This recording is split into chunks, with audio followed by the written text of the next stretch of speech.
जय हिंद दोस्तों, स्वागत है आपका एडो 36 के इस ऑनलाइन प्लेटफॉर्म में। छत्तीसगढ़ पुलिस कांस्टेबल भर्ती 2023-24 टारगेट 90 डे सीरीज का आज हमारा 21वां दिन है। और आज हम छत्तीसगढ़ के इतिहास में छत्तीसगढ़ में मराठा और अंग्रेजी शासन 1818 से 1856 तक की जो भी कहानी है, सारी कहानी, सारे क्वेश्चन जो बन सकते हैं आपके एग्जाम में, सारे क्वेश्चन और फैक्ट सब कुछ आज के क्लास में कवर हो जाएगा। दोस्तों आज की जो क्लास है वो बहुत ही शानदार होने वाली है, कुछ यूनिक है। तो चलिए चलते हैं, देखते हैं पहले इस पिक्चर को जहां से हमारी कहानी की शुरुआत होने वाली है।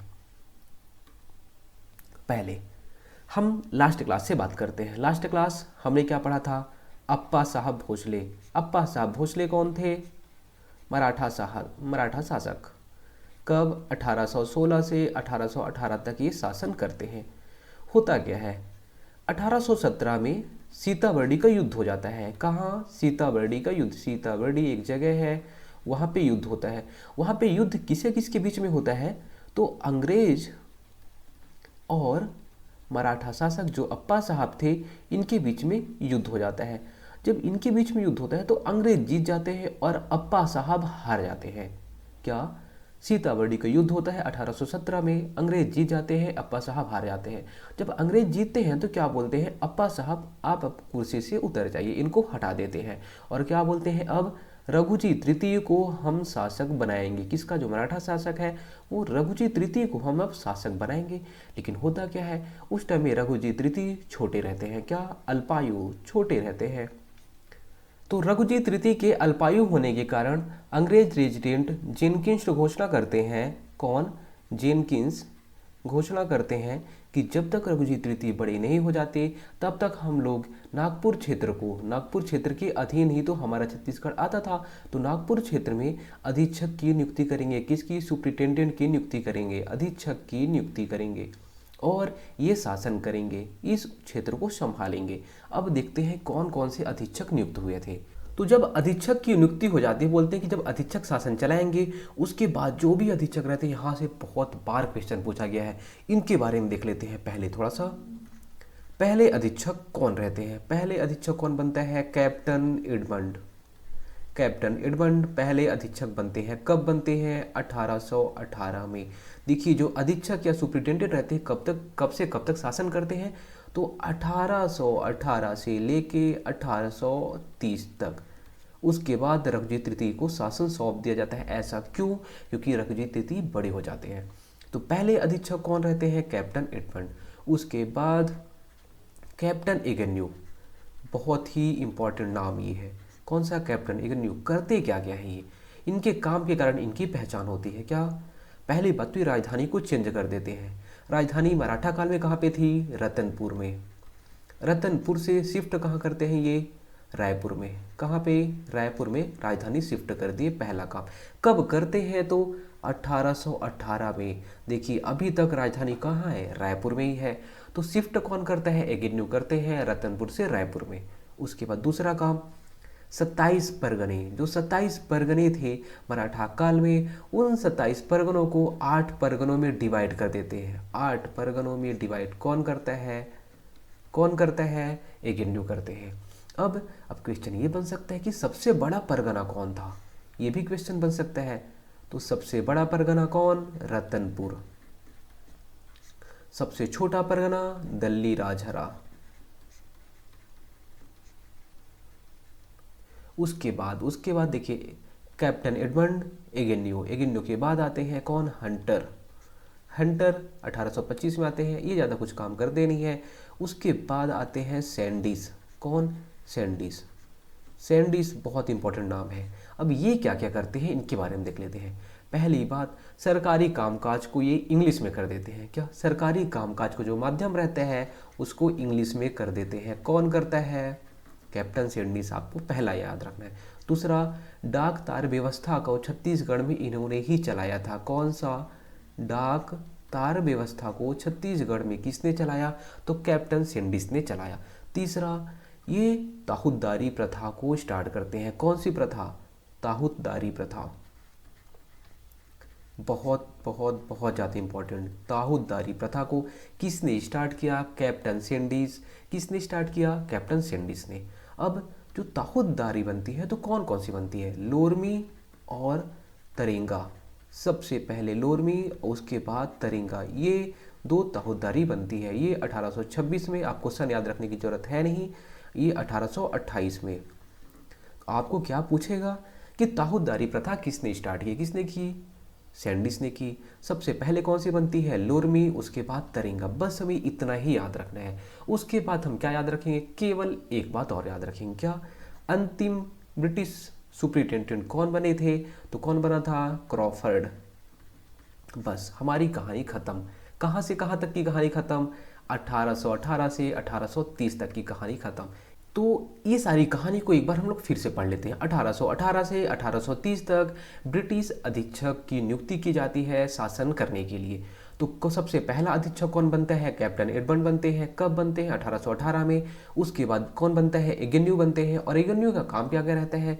रतनपुर से राजधानी को शिफ्ट करते हैं। कहाँ पे? रायपुर में। कब? 1818 में। उसके अलावा 27 परगनों को 8 परगनों में डिवाइड करते हैं। उसके बाद अगर पूछा जाए कि सबसे बड़ा परगना कौन सा था, तो रतनपुर सबसे बड़ा परगना था और दल्ली राजहरा सबसे छोटा परगना था। इसके बाद हंटर बनते हैं। कौन? अधीक्षक। हंटर के बाद सैंडिस बनते हैं और सैंडिस की जो काम है बहुत ज़्यादा फेमस है। क्या? सरकारी कामकाज का माध्यम ये इंग्लिश कर देते हैं, डाकतार व्यवस्था की स्टार्ट करते हैं और ताहुतदारी व्यवस्था स्टार्ट करते हैं।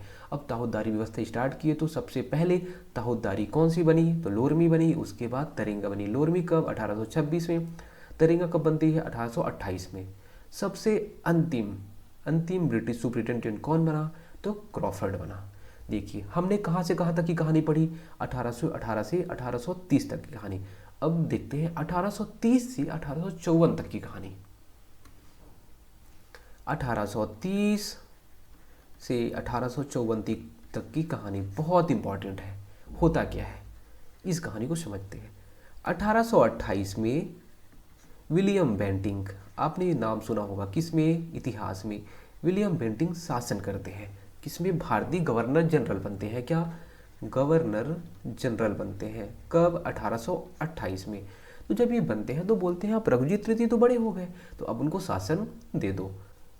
तो 1830 में, कब? 1830 में रघुजीत तृतीय को शासन सौंप दिया जाता है। फिर से मराठा शासन सौंप दिया जाता है। कब? 1830 में रघुजीत तृतीय को मराठा शासन सौंप दिया जाता है। अब जब रघुजीत तृतीय बनते हैं तो क्या बोलते हैं कि हम अब जिलेदार के माध्यम से, किसके माध्यम से? जिलेदारों के माध्यम से शासन को संचालित करेंगे। किसके? जिलेदारों के माध्यम से शासन को संचालित करेंगे। उस टाइम पे 1830 से 1854 तक में छत्तीसगढ़ को क्या बोला जाता था? छत्तीसगढ़ को जिला बोला जाता था। क्या? छत्तीसगढ़ को एक जिला बोला जाता था। छत्तीसगढ़ को जिला, और जो शासन करता था उसे क्या बोला जाता था? जिलेदार। क्या? जिलेदार। ठीक है, तो जिलेदारों के माध्यम से मैं शासन करूंगा। कौन बोला? रघुजीत तृतीय बोले। अब यहाँ पे जिलेदारों के नाम याद रखना बहुत जरूरी है कि पहले जिलेदार कौन थे, अंतिम जिलेदार कौन थे, ऐसा एग्जाम में पूछता है। तो आप इसे कैसे याद रखेंगे, कितने नाम याद रखेंगे? तो उसका एक ट्रिक है, कृष्ण अमृत बोलो, कृष्ण अमृत बोलो, चाहे चाहे गोविंद गोपाल बोलो, गोविंद गोपाल बोलो। अभी ट्रिक क्या है देखिए, कृष्ण राव अप्पा पहले जिलेदार कौन? कृष्ण राव अप्पा। दूसरे अमृत राव अप्पा। उसके बाद ये तो इसका कोई मतलब नहीं है। उसके बाद गोविंद राव अप्पा और गोपाल राव अप्पा लास्ट। लास्ट जिलेदार कौन? गोपाल राव अप्पा। देखिए फिर से, पहले जिलेदार कृष्णराव अप्पा, उसके बाद दूसरे जिलेदार अमृतराव अप्पा, फिर बीच में बहुत सारे जिलेदार आते हैं, फिर उसके बाद गोविंद राव अप्पा और गोपाल राव अप्पा। आप कैसे याद रखेंगे? कृष्ण अमृत बोलो चाहे गोविंद गोपाल बोलो, बस कहानी हमारी खत्म। सबसे ज़्यादा जरूरी हमें क्या याद रखना है कि जिलेदारों के नाम। उसके बाद रघुजीत तृतीय के बारे में एक चीज़ और याद रखना है कि जब रघुजीत तृतीय ने शासन किया था 1830 से 1854 तक, तो इनके टाइम में बहुत सारे विद्रोह हुए थे, बहुत सारे विद्रोह। तो उनमें जो फेमस फेमस विद्रोह हैं, धमधा, बरगढ़ और तारापुर, ये तीनों विद्रोह किसके टाइम में हुए थे? क्या पूछता है कि धमदा विद्रोह किसके टाइम में हुआ? किसके टाइम में? रघुजीत तृतीय। बरगढ़ विद्रोह किसके टाइम में हुआ? रघुजीत तृतीय के। तारापुर विद्रोह किसके टाइम में हुआ? रघुजीत तृतीय के। एक बार फिर से 1830 से 54 तक की कहानी को समझते हैं। 1830 से 1854 तक छत्तीसगढ़ को जिला बोला जाता था और इसमें जो शासन करता था उसको जिलेदारों के माध्यम से शासन किया जाता था। 1828 में विलियम बेंटिंग बनते हैं। कौन बनते हैं? भारत के गवर्नर जनरल। वो बोलते हैं कि अब रघुजीत तृतीय बड़े हो गए, अब उन्हें शासन सौंप दिया जाए। तो रघुजीत तृतीय जिलेदारों के माध्यम से शासन करते हैं। पहला जिलेदार कौन बनता है? कृष्णराव अप्पा। फिर दूसरा अमृतराव अप्पा। सबसे अंतिम में अगर जिलेदार कौन बनता है पूछा जाएगा तो गोपाल राव अप्पा। इनके टाइम में, किसके टाइम में? रघुजीत तृतीय के टाइम में 3 विद्रोह होते हैं, धमधा, बरगढ़ और तारापुर। अब थोड़ा सा और समझते हैं क्या 1854 के बाद में 1854 में ऐसा हो क्या गया था कि सारी कहानी चेंज हो गई। आपको पता ही है, डलहौजी का नाम तो आपने सुना ही होगा। डलहौजी, लॉर्ड डलहौजी, है ना? थोड़ा सा हरामी टाइप का इंसान था ये। अब होता क्या है,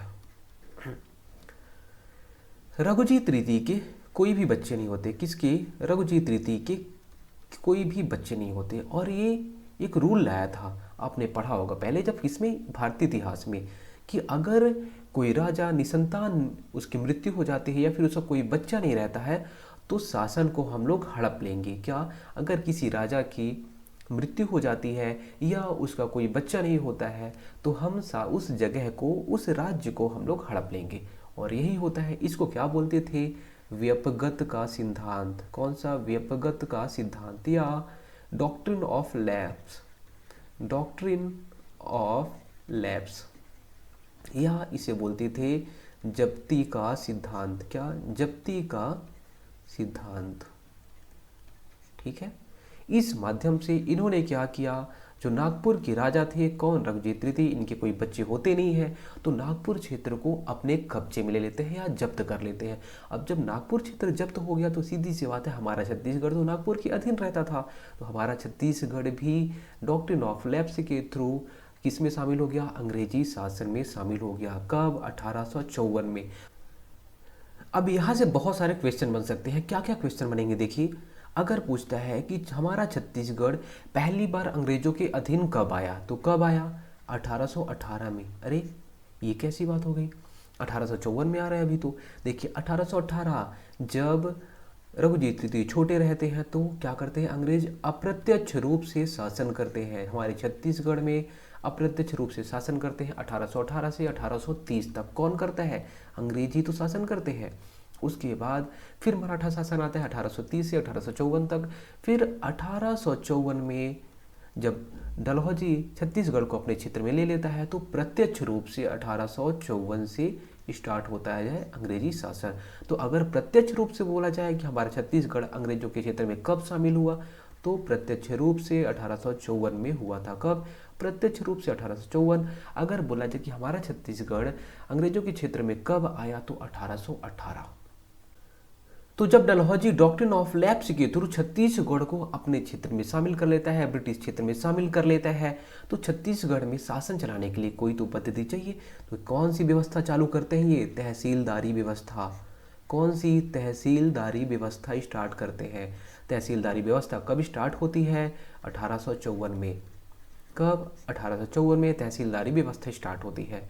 देखिए अब यहाँ से क्वेश्चन क्या बनेगा, तो तहसीलदारी व्यवस्था को चलाने के लिए क्या करते हैं ये लोग? डिप्टी कमिश्नर की नियुक्ति करते हैं। कौन सी? किसकी? डिप्टी कमिश्नर की नियुक्ति करते हैं। बहुत बार एग्जाम में पूछा गया है। डिप्टी कमिश्नर की नियुक्ति क्यों की जाती है? तो तहसीलदारी व्यवस्था को चलाने के लिए 1854 में डिप्टी कमिश्नर की नियुक्ति की जाती है। पहला डिप्टी कमिश्नर कौन बना था? बार बार कईयों बार पूछा गया है। कौन बना था? Charles Elliot. कौन? Charles Elliot. अब आप इसे याद कैसे करेंगे? देखिए कमीना, यहाँ पे दिख रहा है कमीना, तो कमीना और इडियट हम लोग बोलते हैं, इंग्लिश में होता है गाली, एक बोल सकते हैं इडियट, है ना? तो आप इसे ऐसे याद रखते हैं, इलियट को इडियट बोल दीजिए और कमीना इडियट ऐसे, तो आप इसे याद रखेंगे और अभी कभी भी आपको ये भूलेगा नहीं। कैसे? कमीना इलियट। तो एक बार इसको फिर से समझ लेते हैं। 1854 Lord Dalhousie doctrine of lapse या जब्ती के सिद्धांत के थ्रू नागपुर क्षेत्र को अपने क्षेत्र में शामिल कर लेता है, क्योंकि रघुजीत तृतीय के कोई बच्चे नहीं रहते। इसलिए जब रघुजीत तृतीय कोई बच्चा नहीं था, नागपुर क्षेत्र को शामिल कर लिए, तो हमारा छत्तीसगढ़ भी नागपुर क्षेत्र के अधीन आता था, इसलिए हमारा क्षेत्र भी शामिल हो जाता है। तो ये डॉक्ट्रिन ऑफ लैप्स के थ्रू जब नागपुर क्षेत्र में शासन करना रहता है इन लोगों को, तो तहसीलदारी व्यवस्था स्टार्ट करते हैं। तहसीलदारी व्यवस्था में पहला डिप्टी कमिश्नर बनाते हैं, और पहला डिप्टी कमिश्नर कौन बनते हैं? चार्ल्स इलियट बनते हैं, और 1854 में ये बनते हैं। अगर बोला जाए कि तहसीलदारी व्यवस्था 1854 में कितने तहसील थे हमारे छत्तीसगढ़ में, तो ये तहसीलों का भी नाम आप याद रखिएगा। कौन कौन से थे? रतनपुर, रायपुर और धमतरी, ये 3 तहसील थे। कौन कौन से? रतनपुर, रायपुर और धमतरी। इतनी सारी चीज़ें आप याद कर लीजिए। अब आप सारे क्वेश्चन लगभग बना लेंगे। तो चलिए चलते हैं पहले क्वेश्चन पे। तो पहला क्वेश्चन है, छत्तीसगढ़ पहली बार किस वर्ष में अंग्रेजी शासन के अधीन हुआ? 1801, 1812, 1818, 1821। बताइए कि छत्तीसगढ़ पहली बार अंग्रेजी शासन के अधीन कब हुआ था? कब? 1818 में। क्यों हुआ था? क्योंकि रघुजीत तृतीय छोटे थे। क्या? रघुजीत तृतीय छोटे थे। तो किसके माध्यम से शासन हो रहा था? अधीक्षक की, सुप्रिटेंडेंट के माध्यम से शासन हो रहा था। कब तक हुआ? 1818 से 1830 तक। आपको सब क्लास में ही रटा दिया जाएगा। आगे, नागपुर के भोसला राज्य पर ब्रिटिश संरक्षण काल 1818 से 1830 के अंतर्गत छत्तीसगढ़ में नियुक्त प्रथम सुप्रिटेंडेंट कौन थे? Captain Edmund, major P Vans Agnew, captain Hunter या मेजर सैंडिस। बताइए कि पहला सुप्रिटेंडेंट कौन बना था? Right answer, captain Edmund. दूसरा कौन बनता है? Captain Agnew. 1818 में राजधानी चेंज करते हैं। कहाँ से कहाँ ले जाते हैं ये? रतनपुर से रायपुर ले जाते हैं। और क्या काम करते हैं ये? और क्या काम करते हैं बताइए, आपको क्या याद आ रहा है? कुछ याद आ रहा है? 27 परगने, 27 परगनों को 8 परगनों में कौन डिवाइड किया? अरे एगेन्यू ने ही तो किया था। आगे, ब्रिटिश शासनकाल में ईस्ट इंडिया कंपनी के रुपए को छत्तीसगढ़ में कानूनी रूप से कब लागू किया गया? किसके? ईस्ट इंडिया कंपनी के रुपए को छत्तीसगढ़ में कानूनी रूप से कब लागू किया गया था? बताइए। इसका राइट आंसर क्या हो जाएगा? 1855 में लागू किया गया था। किस ब्रिटिश ने 1818 में छत्तीसगढ़ की राजधानी रतनपुर से रायपुर स्थानांतरित की? किस ब्रिटिश ने? बताइए। 1818 में राजधानी रतनपुर से रायपुर। अभी हमने बात किया है कैप्टन एगेन्यू। निम्नलिखित में से किस वर्ष में नागपुर राज्य के साथ छत्तीसगढ़ राज्य को ब्रिटिश साम्राज्य में सम्मिलित किया गया? 1818, 1830, 1854, 1858। देखिए, कब नागपुर राज्य के साथ छत्तीसगढ़ राज्य को ब्रिटिश साम्राज्य में कब सम्मिलित किया गया? कब? 1854। कब? 1854। डलहौजी आता है, डॉक्ट्रिन ऑफ लैप्स के थ्रू नागपुर क्षेत्र को शामिल कर लेता है। क्यों? क्योंकि रघुजीत तृतीय के कोई बेटे नहीं रहते, इसलिए। यहाँ पे है, निम्नलिखित में से कौन सी ताहूदारी कैप्टन सैंडिस ने निर्मित की? संजारी, लोरमी, सिमगा या सिहावा। कौन? कैप्टन सैंडिस क्या करते हैं? ताहूदारी प्रथा की स्टार्ट करते हैं। क्यों? कौन करते हैं? Captain Sandis. किसकी ताहूदारी प्रथा को स्टार्ट करते हैं? पहली ताहूदारी आपको पता ही है, लोरमी। कब? 1826। दूसरा तरेंगा। लोरमी और दरेंगा किसने बनाया था? कैप्टन सैंडिस ने इन दोनों को ताहूदारी बनाई थी। उसके बाद इस राज्य के ब्रिटिश साम्राज्य में विलय के पश्चात वर्ष 1855 में निम्नलिखित में से किसे यहाँ का डिप्टी कमिश्नर नियुक्त किया गया? P Vans Agnew, Charles Wilkinson, Charles Elliot या एंड्रयू क्रॉफर्ड। बताइए, पहला डिप्टी कमिश्नर कौन था? आपको ट्रिक याद आया? चार्ल्स इलियट, कमीना इलियट, ऐसे याद कर सकते हैं। सावंत भारती किससे संबंधित था? शांति दूत से, विद्रोह से, समाज सेवा से या देश सेवा से? बताइए, याद है? तो इसका राइट आंसर क्या हो जाएगा? विद्रोह से। सावंत भारती जब एगेन्यू क्या था? ब्रिटिश अधीक्षक था। एगेन्यू जब ब्रिटिश अधीक्षक था, उसी टाइम में सावंत भारती एक बहुत बड़ा विद्रोही था। कौन विद्रोही या विद्रोही और हत्यारा? तो छत्तीसगढ़ क्षेत्र में जब कैप्टन एग्न्यू अधीक्षक थे उस टाइम पे कौन विद्रोही और हत्यारा था?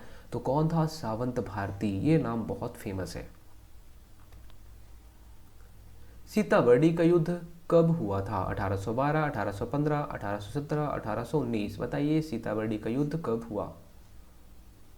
कब होता है? 1817। सीताबर्डी का युद्ध अप्पा साहब भोसले और अंग्रेज जीतते हैं, अप्पा साहब भोसले हार जाते हैं। अंग्रेज क्या बोलते हैं कि अब हम शासक किसको बनाएंगे? रघुजी तृतीय को। रघुजी तृतीय रहते हैं छोटे, ये इसलिए फिर क्या करते हैं? ये अधीक्षक की नियुक्ति करते हैं। अभी अधीक्षक की नियुक्ति करेंगे तो पहला अधीक्षक कौन बनता है? Captain Edmund. दूसरा कौन बनता है? Captain Agnew. लास्ट कौन बनता है? क्रॉफर्ड। अगला क्वेश्चन, इस क्षेत्र को कब जिला कहा जाता था और प्रशासक को जिलेदार कहा जाता था? 1830 से 1854, 1818 से 1830, 1882 से 1906, 1757 से 1787। बताइए। राइट आंसर ए 1830 से 1854 तक। उसके बाद छत्तीसगढ़ में मराठा शासनकाल में निम्नलिखित स्थानों में विद्रोह हुए: धमधा, बरगढ़, कवर्धा, तारापुर। मराठा शासनकाल में कौन सी जगह पे विद्रोह हुआ था? आपको बताना है। मैंने बताया था अभी आपको रघुजी तृतीय के टाइम में। क्या रघुजी तृतीय जब थे उस टाइम पे बहुत ज़्यादा विद्रोह हो रहा था। उसमें कौन कौन से? धमधा, तारापुर और बरगढ़, ये 3 जगह पे विद्रोह हुआ था। Right answer 1, 2, 4। मराठाकालीन छत्तीसगढ़ में ब्रिटिश नियंत्रण शासन का अंतिम ब्रिटिश अधिकारी कौन था? Captain Hunter, captain Sandys, captain Hewitt, captain Crawford. क्या बोल रहे हैं? मराठाकालीन छत्तीसगढ़ में ब्रिटिश नियंत्रण में शासन का अंतिम ब्रिटिश अधिकारी बताइए कौन था? जब मराठाकालीन छत्तीसगढ़ में ब्रिटिश नियंत्रण चल रहा था उस टाइम पे कौन था? अब भी तो हमने देखा है कौन? क्रॉफर्ड। देखिए 1818 से 1830 अधीक्षक की नियुक्ति होती है, और अधीक्षक की नियुक्ति होती है तो किसकी? देखिए अधीक्षक की नियुक्ति होती है। पहला अधीक्षक कौन बनता है? एडमंड बनते हैं। लास्ट कौन बनता है? क्रॉफर्ड बनते हैं। उसके बाद ब्रिटिश साम्राज्य में विलय के पश्चात अंग्रेजों द्वारा छत्तीसगढ़ में कौन सी व्यवस्था प्रारंभ की गई? ब्रिटिश साम्राज्य में विलय के पश्चात अंग्रेजों द्वारा निम्न में से कौन सी व्यवस्था स्टार्ट की गई? बताइए। मालगुजारी, ताहूदारी, तालुकेदारी या तहसीलदारी व्यवस्था। जब विलय हो जाता है तो विलय के पश्चात की बात हो रही है। विलय कब होता है? 1854। उसके बाद अंग्रेजों द्वारा कौन सी व्यवस्था स्टार्ट होती है? बताइए। राइट आंसर डी, तहसीलदारी। तहसीलदारी व्यवस्था कब स्टार्ट होती है? 1854, जब नागपुर क्षेत्र का विलय हो जाता है अंग्रेजी साम्राज्य में। ताहूदारी कब स्टार्ट होती है? कब? जब सैंडिस आता है, और सैंडिस आता है 1826 में, शायद ये 1825 या 26 में आता है ये। उस टाइम पे 2 क्या ताहूदारी बनती है? कौन कौन सी? लोरमी और तरिंगा। मतलब ये है कि यहाँ पे देखिए, ये तो अभी तो विलय हुआ ही नहीं था। विलय तो 1854 में हुआ, तो ये तो पहले ही हो गए। तो क्या बोल रहा है?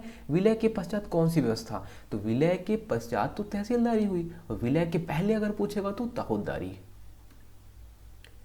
ब्रिटिश शासनकाल में छत्तीसगढ़ में बरकंदाज किसे कहा जाता है? ग्राम प्रधान, सिपाही, मालगुजार, दरोगा। क्या बरकंदाज किसे कहा जाता था ब्रिटिश शासनकाल में? राइट आंसर बी, सिपाही को कहा जाता। आज का हमारा लास्ट क्वेश्चन, विलय के बाद ब्रिटिश सरकार द्वारा छत्तीसगढ़ में निम्नलिखित सुधार किए गए: दीवानी एवं फौजदारी न्यायालयों की व्यवस्था, प्रत्येक जिले में जिला पुलिस अधीक्षक की नियुक्ति, रायपुर में केंद्रीय जेल का निर्माण, रायपुर के डाकघर में पोस्ट मास्टर की पद स्थापना। ऐसे क्वेश्चन हमके एग्जाम में नहीं आएंगे, लेकिन इसका पर्पस क्या है कि आपको ये चीज़ें पता होनी चाहिए। इसमें से एक ऑप्शन आ जाएगा, तो आप क्या करेंगे, आपको पता होना चाहिए नॉलेज के पर्पज़ से। तो इसका राइट आंसर क्या हो जाएगा, डी।